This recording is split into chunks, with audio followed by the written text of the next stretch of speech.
السلام علیکم ورحمۃ اللہ وبرکاتہ۔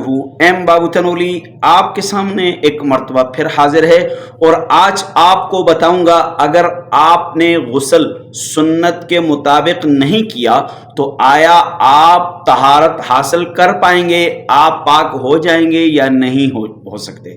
تو مسئلہ یہ ہے کہ اگر آپ نے غسل کے اندر کلی کر لی، ناک میں پانی ڈال دیا، پورے بدن پر پانی بہا لیا تو آپ پاک ہو جائیں گے۔ پھر مسئلہ سنیے، مسئلہ یہ پوچھا ہے کہ اگر غسل سنت کے مطابق نہیں کیا جاتا تو کیا غسل ادا ہو جائے گا، آدمی پاک ہو جائے گا؟ جی ہاں، اگر ناک آپ نے کلی کر لی، ناک میں پانی ڈال دیا، پورے بدن پر پانی بہا لیا تو آپ پاک ہو جائیں گے۔ اس مسئلے کو سیکھیں اور دوسروں کو سکھائیں۔ جزاکم